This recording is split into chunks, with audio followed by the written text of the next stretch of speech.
good morning. We are here with the Houston Pet Set podcast, Conversations for the Animals. I'm Tina Lundquist-Faust, co-president of Houston Pet Set. And Tama Lundquist, co-president of Houston Pet Set. And we're here with Council Member Peck. Thank you so much for being here.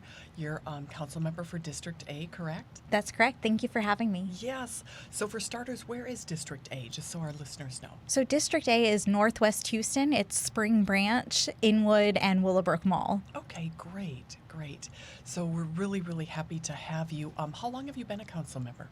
I took office in January of 2020. Okay, great. So you're relatively new. Relatively Yes, new, yeah, yes. but you've been in the city council for a long time with council member Stardig, right? Is That's that correct. I was her chief of staff. Yes, yep. So great. Well, because we're an animal organization, we want to talk about animals, and I think the most exciting thing to happen between the city and animals this year has been the passing of a couple of ordinances. One was a microchip ordinance, and the other was an ordinance that had to do with puppy mills. So do you want to talk about those a little bit? Absolutely. So, Council, we've recently passed an ordinance that making it mandatory microchipping in the city of Houston. Mm-hmm. So before this passed, you didn't have to get microchipping done. It was just a yearly registration fee with the city of Houston. But now all pets are required to have that microchip, which is really going to help everybody, because when an animal gets loose, we can now actually see who that animal belongs to and try to reunite them with their family very quickly. Excellent. Yeah, and that can be done in the field.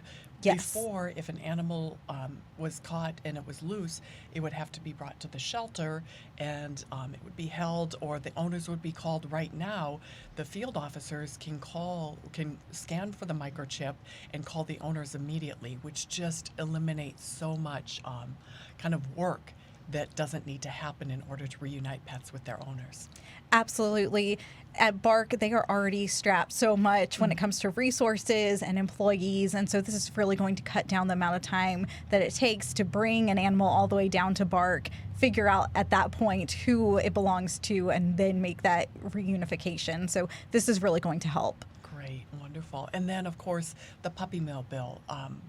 The city has said that pet stores can no longer import animals from puppy mills to sell them in stores. Is that right? That's correct. Yes, in the city of Houston, no longer can these stores sell puppies from puppy mills, which is really important because a lot of people who go to stores looking for a pet, they don't realize that where these pets are coming from. And so this prevents that at the stores. Right.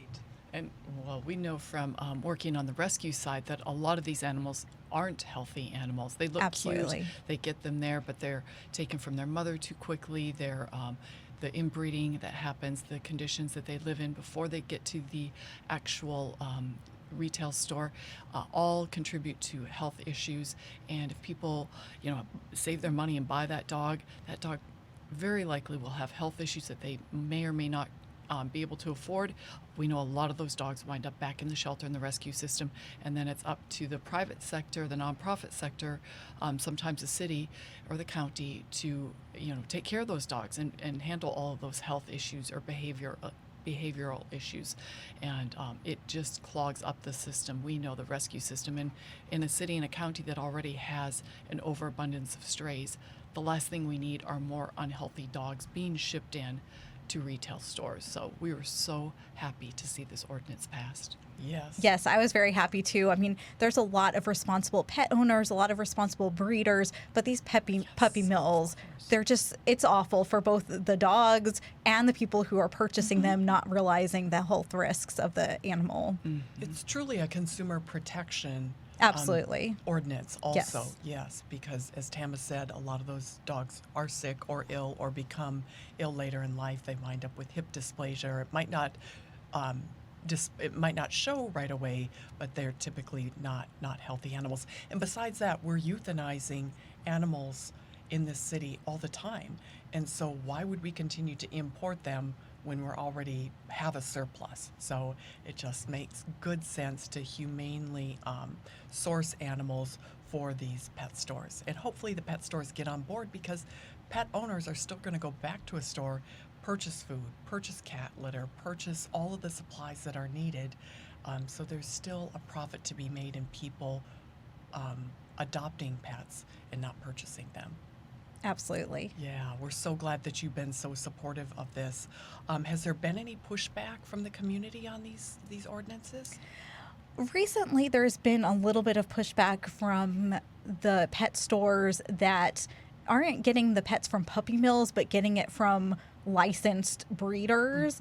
And so I'm not sure if the administration is going to want to maybe make some changes, because the concern here is, if right now anyone can still purchase a puppy from a puppy mill on Craigslist or on the internet, and so there's still concerns about making those purchases. So we want to make sure that if someone is getting an animal from a breeder, that it's a responsible breeder. Yeah. And so there's been some concerns from store owners about that.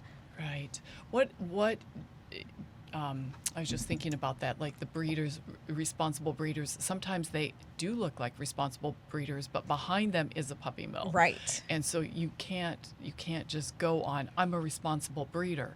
You can't go on the first location that they bring you to, because they could easily have a house set up with 10 or 12 dogs, but 20 miles down the road on 5 acres of land is a warehouse full of dogs, sick and dying dogs that are their next shipment. They're just moving them. So you even have to be careful when you hear good breeder, and when someone I know says, I'm going to breeder to get the dog, get references. Go to their place and get the dog. Ask about all the locations. Do everything you can to find out about that breeder, because they do often front. What about Houston made you want to get behind this bill? Well, we have so many issues right now when it comes to animal welfare in the city of Houston. So anything that I can do to support making that better, I want to do that. So right now with BARK and our resources, there's just so much more to do, and this is a really great step in the right direction, but we need so much more. We need more drop-off locations for our rescue groups, and there's a lot of animal advocates out there that spend their time collecting the animals that are just out on the streets, and there's nowhere to take them right now, especially in my district. And so there's just so much more to do. There really is. There is so much to do. Like we've lived in other cities, and we notice when we get to Houston, you pick up a stray, where do you bring your dog? That is an issue with the city. The fact that the residents don't have that resource, and so something we know that city council is working on, and you're behind and you're working on. So we're grateful to you. Did you have something? Oh, I was just listening. Okay. Yeah, we're grateful for that, because when you look at what is spent per capita in Houston for animal welfare as compared to Austin, Dallas, San Antonio, and then outside of the state, Houston is the lowest per capita in terms of animal welfare dollars, and so it's something that needs to change. So it absolutely needs to change. Yeah. You're right. And animals don't have a voice themselves, so it's up to us to make that change. They can't advocate for that on behalf of themselves, so it's really up to us. And your Right. constituents are suffering too, because we know from the data we've collected and the studies we've done that there is a large portion of Houstonians who suffer because there are too many animals on the streets. So it's not only about the animals, but it is about children getting to school safely, the elderly being able to leave their homes without the fear of being attacked. We know people want to be able to get to the bus stop so they can get to their jobs. So all of those things come into play when we talk about the animal issue. It's not just about the animals. And Houston's such a great city, so we've got to get great on this too. Absolutely. We definitely do. Yeah. What are some of the other initiatives in play? Is City BARK, City Council, the Mayor's Office working on any other initiatives for the future for this issue? Well, one of the things that we have done in District A is we have our council district service funds. It's $1 million that we get to spend in our council district.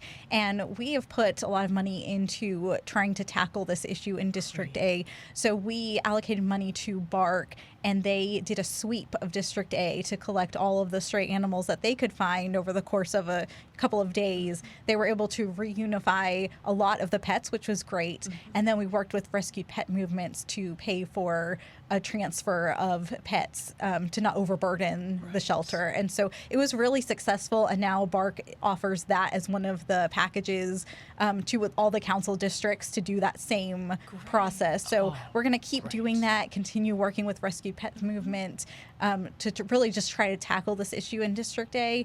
And then we are also going to meet with all of the pet groups and come up with some plan for District A as far as dropping off pets when we see a stray animal, because not everyone can drive the pet all the way down to BARC. So we're trying to come up with something in District A to make the situation better. Wonderful. That's great. When we hear the word sweep, sometimes that people get nervous about that. And you know what I'm going to absolutely. ask you. It doesn't, let's clarify, does that mean that the animal gets picked up and possibly euthanized, or are you looking for live outcomes?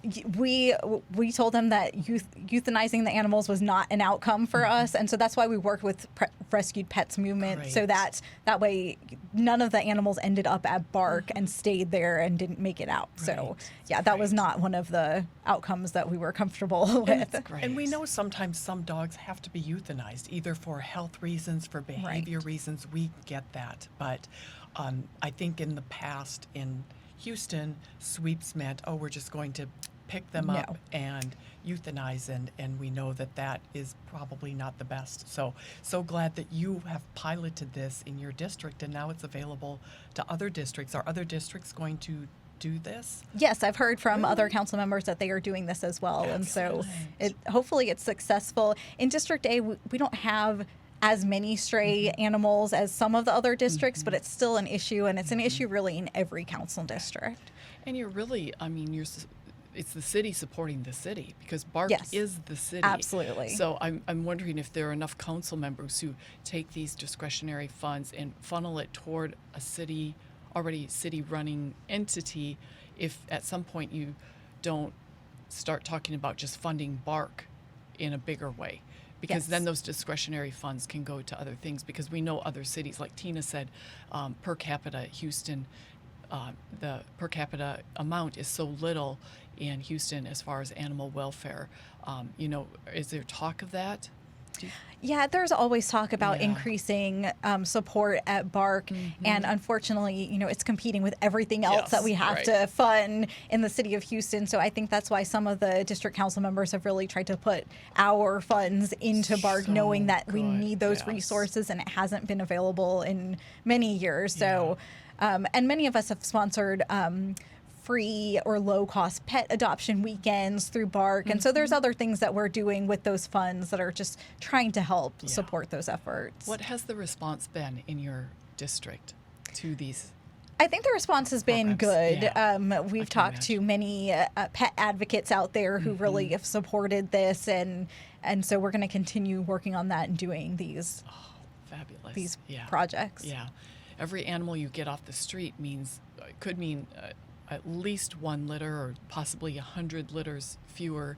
So we know that it's so important to get the animals off the streets, so they're not suffering and so they're not procreating, because that's, leaving the animals on the streets, that's when we see the huge increase in numbers out there. Absolutely. Yeah. Too often, I think people get caught up in the live release rate at BARC. They think that's a reflection or a good gauge of how animal welfare is going in a city, but it's not. It truly isn't. It's one piece of it. Right. But as Tama said, your program addresses the street animals, and that's been our concern, because we help fund about 70 different animal nonprofits. Most of them are grassroots organizations whose names and the names of the people that work in them don't get heard that often, because they're small. They do important work. They do big work in terms of their neighborhoods, but without them, what would our city look like? So these are the groups that we feel it's really important to support, either through a bigger shelter, a healthier shelter, and more, as you said, outlets for them. Yes, absolutely. I cannot imagine what our city would look like without all of the people and the groups out there that this is their lives, and they help support all of these animals that are out on the street. And without them, we would be in a really bad situation. Can you imagine? You think about that. Our rescue groups, we know from looking at their budgets is about 60 to 70 million per year that our rescue groups put into this. That is not counting all of the thousands, if not tens of thousands of volunteer man hours. And then they're also pulling animals from BARC and sometimes from the county. So they're helping those. And with BARC in the county spending 19 million a year, the rescue groups are really doing the lion's share of the work. So yeah, you're right. You put those animals back on the streets or back into the system, it's a nightmare. I mean, it's unbearable. Yes. We would be living in a city where the animal overpopulation would be unbearable to live with. It would, absolutely. And when I said earlier that in District A we don't have that issue as much as other council districts, it's directly because of the people in my district that are out there all the time working on this issue. That's why we don't have the issue as much as other districts, because we have great people that are taking care of this. So I can't imagine what would happen if they weren't doing that every day. Yeah. Well, and you also need responsible pet owners, because when Yes. it comes down to it, this is about people not caring for their pets in a way that you need to care for your pet when you live in an urban area, and we're not in rural areas where we have farm animals or ranch animals that can run around. We all live in a tight area, so people need to learn. We have to teach good guardianship of an animal. We could go out and pick up all the animals tomorrow, and if we don't change the way people behave or change the way they think, we're going to be right back in this situation. So Absolutely. It's definitely a mindset, Yeah. and you have to know the responsibility that you're getting into when you take a pet. yes. But that's where the ordinances come in too, because you can educate a lot of times, but when you can't, you have to legislate. And so I think those ordinances are those guidelines that if people don't know, and we grew up in the country, our dogs ran around all the time. So had I not known that when you come to a city, I had a little white fluffy then, I kept him in the house, but you've got to keep him tied up. And so if you have those ordinances and those laws that people know, because they're in the media, they're made known, the police officers, law enforcement officers educate the people about the new laws. That is a way of educating. So we're so grateful for the ordinances that the city council passes and is looking at passing. And of course, on the state level too, we couldn't be more grateful. But I think Tina asked, are there any ordinances that are coming up that the city council is looking at? Not that I'm aware of Yeah. any other we changes other propose than them? the ones that we just did, but I think now we're in the process of, like you said, educating people about this Yeah. new ordinance, and that's going to take some time. So in District A, we're going to have some free microchip events just to get people aware of, hey, this is ordinance now. You need to start microchipping your pets and Right. registering them with the city. So we're going to have some events coming up to help people. We'd love to be a part of that. Absolutely. We'll let you know when we get that Yes. scheduled. We actually purchased a lot of microchips, so we Oh, could, great. Yes, we Yes. could help with that. That would be wonderful. We knew that people would, with this ordinance being passed, we don't want people to not have the means to get that microchip. So it's important to provide that to everybody. Yes, absolutely. And that was something that I weighed very carefully when looking at this ordinance, because anytime we're passing something that creates a burden, even if it's a good burden, Yeah. I want to look at it and make sure that it's something that's really, at the end of the day, beneficial and not just a burden that now we're asking people to pay money for that maybe sometimes they can't afford. Right. But I think in this instance, the benefits outweighed any burden that we're asking people to do. So Do you feel like you have good allies with regard to animal welfare on the council, or do you feel like kind of the Lone Ranger out there sometimes when it comes to animal welfare issues? no, I think that there are a lot of council members who really care passionately about this issue, and that's really great to see. Well, who doesn't care? I'm just kidding. I think that's all the time we have. No, I'm just kidding. That's all the time we have. No, I think that council members care very much about this, and even talking about this ordinance at council, I don't think anyone was, outwardly against this for any Great. reason. So I think people care very much about the pets. I'd say the last time we testified at council, it seemed to be one of the issues where everybody was warm and fuzzy about it. You know, Yes. and city council doesn't get that way. It's all, No. you know, very cut and dried, and people are in their own lanes and sometimes not even listening, you know. But Yes. everybody, I was shocked at how engaged everybody was and how passionate everybody, the people I knew were about this issue. And it was so heartwarming to see because it hasn't always been that way. Yes, that's true. It has not always been that way, but I think this body of council as a do whole too. really cares about this Yeah, issue. yeah. Well, we're so glad that you care. We know that you care. You've always been available to us, and we would love to work with you. I think that we believe collaboration is key. So Absolutely. if there's anything we can do to work together, anything we can do to support you in District A, let us know. Thank you. Yes. Thank you for being here. Thank you for having me.